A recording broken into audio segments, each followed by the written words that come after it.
रविवारी 31 मार्चला सर्व बँका सुरू राहणार। आर्थिक वर्षाचा शेवटचा दिवस असल्यामुळे आरबीआयचा निर्णय।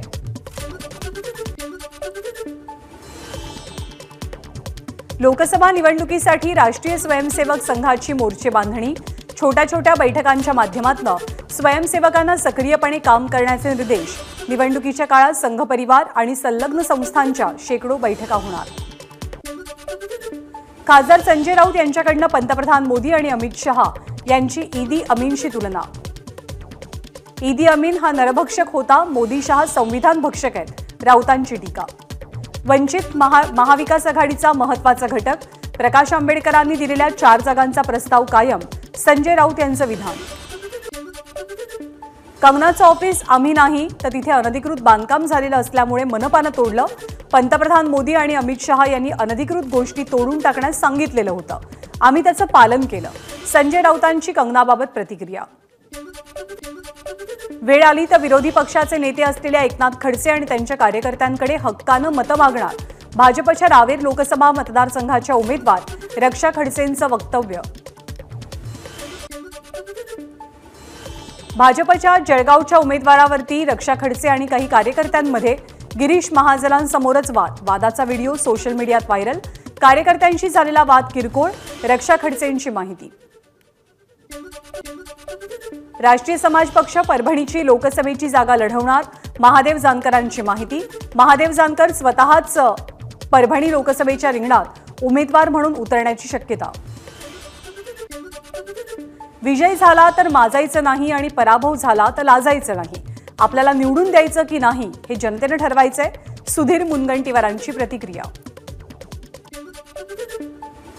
चंद्रपुरातील भाजपचे उमेदवार सुधीर मुनगंटीवारांनी घेतलं सिद्धेश्वराचं दर्शन। उमेदवारी अर्ज भरण्यापूर्वी मुनगंटीवार सिद्धेश्वराच्या चरणी।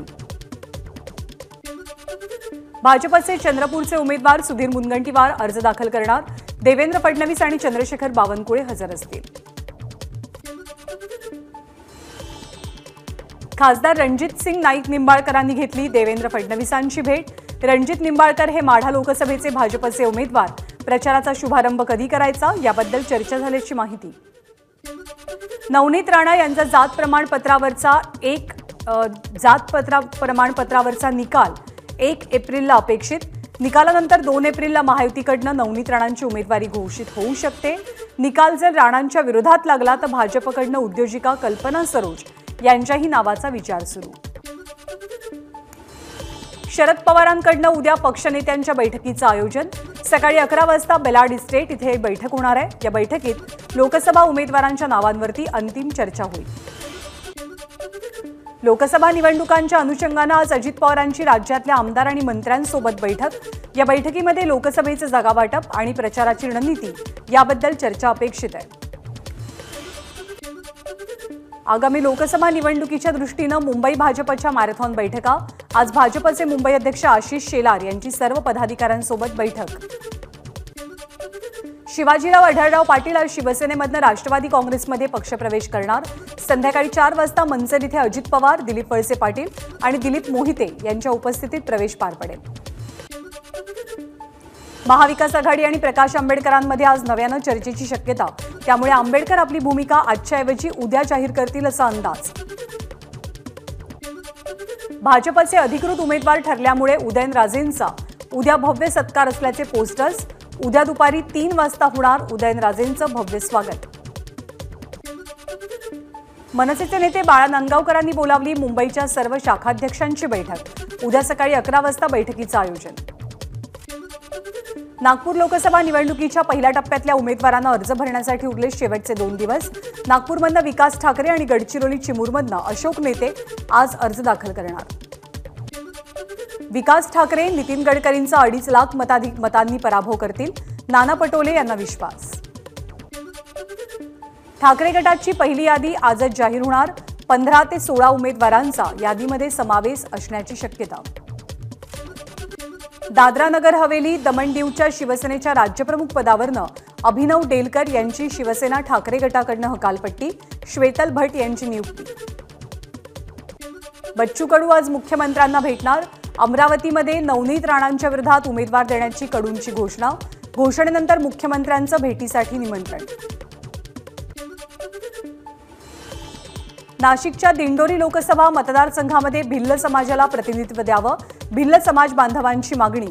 कळवणमध्ये भिल्ल समाजातील प्रमुखांची बैठक संपन्न. नाशिकचे खासदार हेमंत गोडसेंनी शिंदेंची भेट घेतल्यानंतर देवयानी फरांदेंनी घेतली देवेंद्र फडणवीसांची भेट.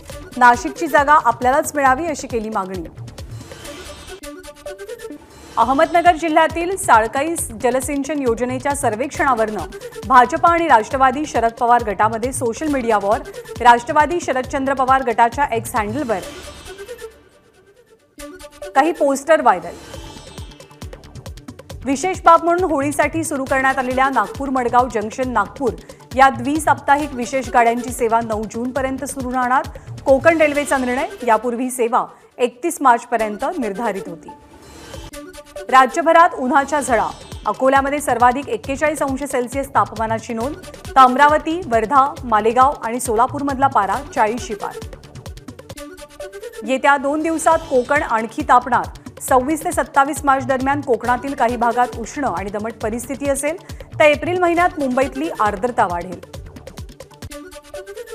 राज्यातल्या धरणांमध्ये अवघा 40% पाणीसाठा शिल्लक. गेल्या वर्षी याच दिवसात राज्यातील धरणांमधला पाणीसाठा 54% इतका होता. मुंबईला पाणी पुरवठा करणाऱ्या धरणांमध्ये केवळ 2 महिने पुरेल इतकाच पाणीसाठा. जूनमध्ये पुरेसा पाऊस न पडल्यास जुलैपर्यंत पाणी पुरवठा करण्याचं मोठं आव्हान पालिकेसमोर असेल. अवकाळी पावसामुळे भंडाऱ्याच्या पवनी तालुक्यातील वाही गावात प्रचंड नुकसान. अनेकांच्या घरांवरील आणि गोठ्यांवरची छतं उडाली. काही ठिकाणी झाडं कोसळली आहेत, तर अनेकांच्या घरात पाणी शिरलंय. मुंबईतल्या सायनच्या पुलाचं पाडकाम उद्या रात्रीपासून सुरू होणार. मुंबईकरांना यामुळे 1.5 वर्ष वाहतूक कोंडीचा सामना करावा लागेल. वाहतूक कोंडी टाळण्यासाठी पालिका करणार 14 कोटींचा खर्च.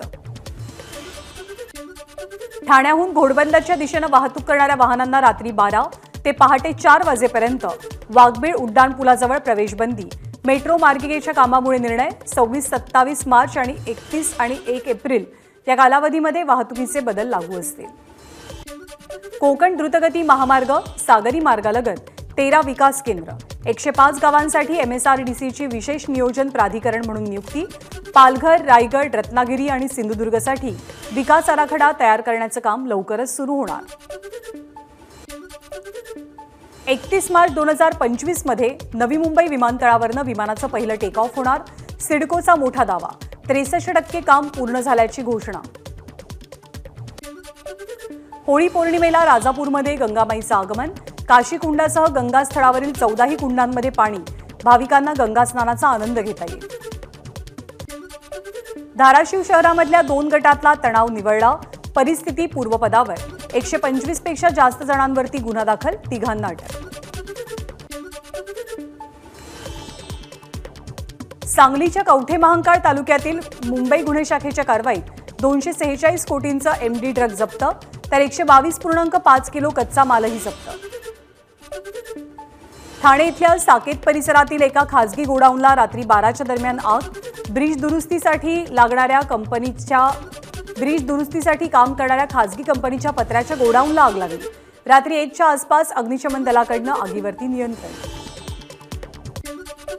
कोल्हापूरच्या केरली येथील गोडाऊनला काल रात्री भीषण आग. आगीमध्ये 10 ते 15 लाखांचं नुकसान. महामार्गाच्या कामाच्या साहित्यालाही आग लागली. 2 तासांच्या प्रयत्नानंतर आगीवरती नियंत्रण मिळालंय. महाबळेश्वरातील आंबेनळी घाटात 400 फूट खोल दरीत टेम्पो कोसळला. मेटतळे गावाजवळची घटना. टेम्पोमध्ये प्रवासी असल्याची माहिती. एका जखमीला बाहेर काढण्यात महाबळेश्वर ट्रेकर्सला यश. रायगडच्या महाड तालुक्यातील गोंडाळे देऊळकोट इथे रेडीमिक्स कॉन्क्रीट ट्रक उलटून एका कामगाराचा मृत्यू. सिमेंट कॉन्क्रीटचा बंधारा बांधण्याचं काम सुरू असताना अचानक कॉन्क्रीट मिक्सर ट्रक उलटला. 1 कामगार गंभीर जखमी. रायगडच्या काशी समुद्रकिनारी असलेल्या पर्यटकांच्या 2 कार अचानक जळून खाक. मुरुड पोलीस स्थानकात तक्रारीची नोंद. अकोला ते अमरावती मार्गावरील आसरा गावाजवळ एका 4चाकी वाहनाचा टायर फुटून अपघात. या अपघातात 3घांचा मृत्यू. 5 जण गंभीर. ABP माझा, उघडा डोळे बघा नीट.